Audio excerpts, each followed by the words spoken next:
نیازی صاحب بہت شکریہ، آپ کے وقت کا۔ حالات جس طرف جاتے نظر آتے ہیں اور ہم جو معاملہ دیکھتے ہیں، یوں لگتا ہے کہ تحریک انصاف اب آہستہ آہستہ مظلومیت کارڈ کی طرف بھی جا رہی ہے، لیکن ساتھ ساتھ حکومت کے ساتھ سینگ بھی پھنسائے ہوئے ہیں۔ تو آپ کو نظر آتا ہے کہ اس تمام کارروائی سے، اس تمام یہ جو آپ ایک مشق کر رہی ہیں، اس سے کچھ حل نکل پائے گا، معاملات کچھ بہتری کی طرف جا پائیں گے؟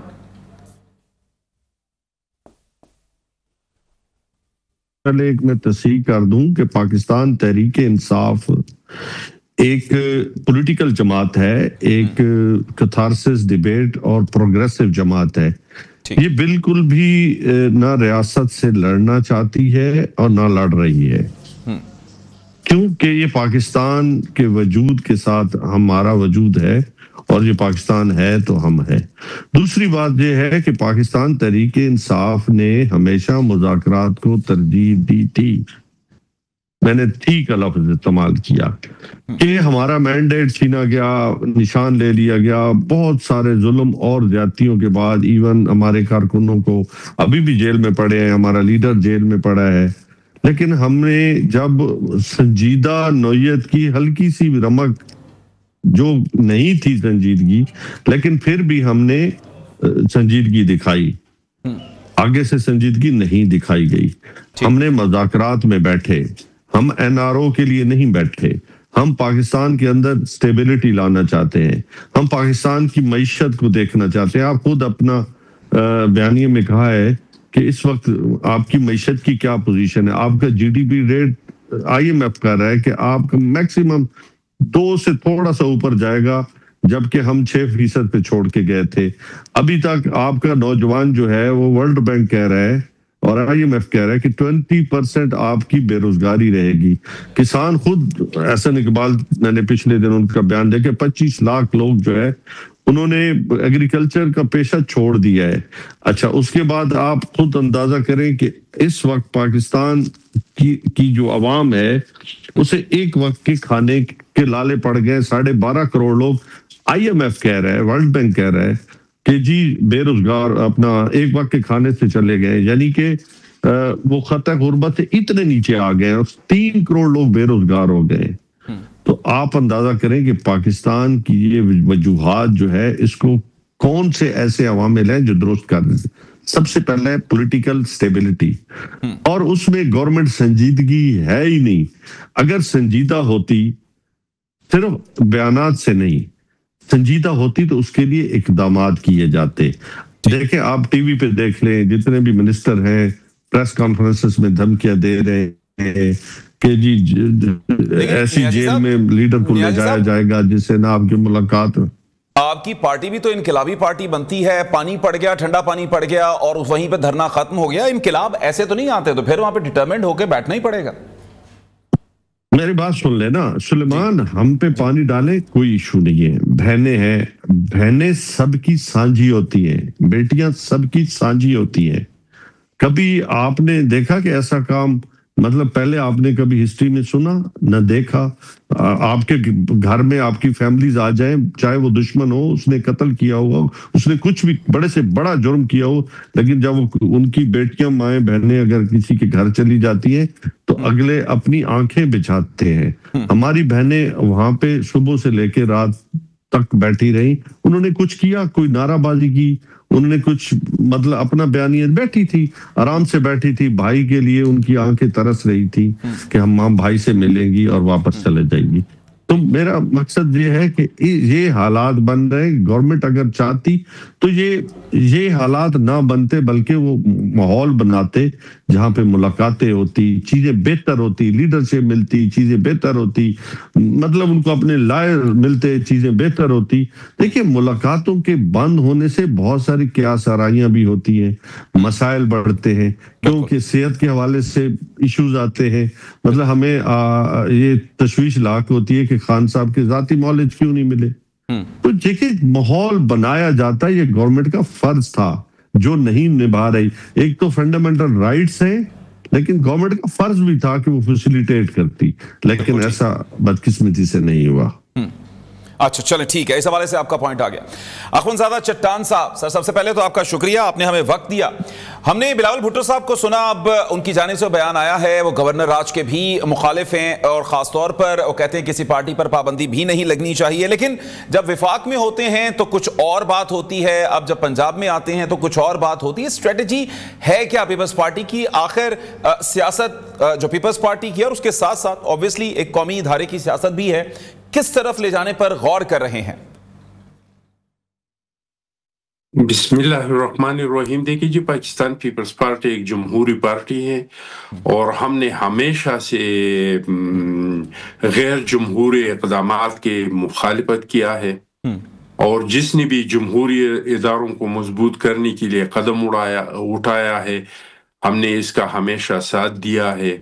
ہم ایشو ٹی ایشو سیاست کرتے ہیں، ٹھیک ہے کہ ہم حکومت کے اتحادی ہے بحالت مجبوری، کیونکہ ہم حکومت کا ساتھ نہیں دیتے تو دوبارہ الیکشن ہوتا۔ ہمارے ملک کے جو حالات ہیں امن و امان کے اور معیشت کے، وہ بار بار اس طرح ایڈوانچروں کا متحمل نہیں ہو سکتا ہے۔ ہم نے پی ٹی آئی کو بھی دعوت دیا کہ عددی اکثریت آپ لوگوں کا زیادہ ہے، ہم حکومت میں شامل نہیں ہونا چاہتے ہیں، لیکن اگر آپ لوگ حکومت بنانا چاہے ہم اپنا ووٹ دے سکتے ہیں۔ انہوں نے انکار کر دیا، ہاتھ کو پیچھے ہٹایا، ہم نے مسلم لیگ کا ساتھ دیا۔ لیکن اس کا یہ مطلب نہیں ہے کہ مسلم لیگ کے ہر اچھے اور بری کام میں ہم اس کے ساتھ دیں گے۔ جو ہم سمجھتے ہیں کہ جو کام اچھے ہیں اس ملک کے لیے، سسٹم کے لیے، جمہوریت کے لیے، اس میں ان کے ہم ساتھ ہیں، لیکن اگر وہ کوئی غیر قانونی غیر آئینی اقدام کریں گے تو ہم اس پہ ان کا ساتھ نہیں دیں گے۔ ٹھیک ہے کہ گورنر راج جو ہیں یہ ایک آئین میں ہے، لیکن میں سمجھتا ہوں کہ موجودہ حالات میں 18ویں ترمیم کے بعد گورنر راج لگانا مرکز کے لیے ممکن ہی نہیں ہے، کیونکہ اس کے لیے ضروری یہ ہے کہ جس صوبے میں آپ گورنر راج لگائیں گے وہاں پہ آپ صوبے سے بھاری اکثریت سے قرارداد پاس کریں گے۔ بالکل۔ اور اگر آپ قرارداد پاس نہیں کرتے ہیں اور آپ لگاتے ہیں گورنر راج تو یہ تو غیر قانونی اور غیر آئینی ہوا، اور ہم سمجھتے ہیں کہ اس کا فائدہ نہیں ہوگا، اس کے نقصانات بہت سارے ہوں گے۔ تو اس طرح کے اقدامات میں تو ہم ساتھ نہیں دے سکتے، لیکن ہم پیغام دیتے ہیں، عقل کا تقاضا ہے، شعور کا تقاضا ہے کہ ہمارے ملک کے جو حالات ہیں، ایک طرف انڈیا کے ساتھ دیکھ لے ہمارے کس طرح کے حالات ہیں، دوسری طرف افغانستان کے طرف دیکھے ہمارے حالات کیسے ہیں، ملک کے اندر دہشت گردی کے حالات دیکھ لے، ہمارے نوجوان، ہمارے بچے، سویلین آفیسرز قربانیاں دے رہے ہیں، ہمارا اپنا آج قربان کر رہے ہیں ہمارے کل کو پرامن بنانے کے لیے۔ تو دہشت گردی کے جو حالات ہیں، معیشت کے جو حالات ہیں، اس میں عقل کا تقاضا یہ ہے کہ سیاستدان آپس میں بیٹھ جائیں، اور میں نہیں سمجھتا ہوں کہ اس ملک کے جو مسائل ہے یا یہ کوئی ایک پارٹی حل کر سکتے ہیں یا کوئی ایک حکومت کے حل کے ہیں یا کوئی ایک ادارے کے حل کے ہیں۔ تو پیپلز پارٹی تو مفاہمت کی سیاست پہ یقین رکھتے ہیں۔ 2008 میں 2007 میں سوات سے پاکستان کا جھنڈا اتارا گیا تھا، بلوچستان میں ترانہ بجانا بند ہوا تھا، ٹرائبل ایریا پہ ریٹ آف دی گورنمنٹ ختم ہوا تھا۔ مولانا فضل الرحمان صاحب نے اسمبلی میں اٹھ کھڑے ہو کے کہہ دیا کہ عسکریت پسند یہ مرگلہ کے پہاڑوں تک پہنچے ہیں، لیکن جب ہم نے انتقام کا سیاست دفن کیا اور مفاہمت کا سیاست کیا تو ہم نے سوات پہ بھی جھنڈا لگایا، بلوچستان میں بھی ترانہ بجانا شروع ہوا، اور ٹرائبل ایریا میں بھی ریٹ آف دی گورنمنٹ قائم ہوا۔ تو آپ بھی انتقام کو ختم کرنا چاہیے اور مفاہمت کو اپنانا چاہیے تاکہ ہم اس کے مسائل کا حل نکالیں۔ تو پھر جو متحدہ اپوزیشن کی جانب سے 2 روزہ کانفرنس بلائی جا رہی ہے، تو کیا پھر آپ اس کو سپورٹ کرتے ہیں، وہاں جائیں گے؟ دیکھیے جی، یہ تو پارٹی فیصلہ کرے گا، ابھی تک اس پہ ہم نے کوئی فیصلہ نہیں کیا ہے، تو پارٹی فیصلہ کریں گے، اس کے بعد انشاءاللہ تعالی ہم دیکھیں گے کہ ہمیں جانا چاہیے۔ ہماری جو سینئرز ہیں، چیئرمین صاحب ہے، وہ ہر پہلو پہ سوچ کے پھر فیصلہ کریں گے۔ اگر کہ ہمیں جانا چاہیے تو ہم جائیں گے۔ ٹھیک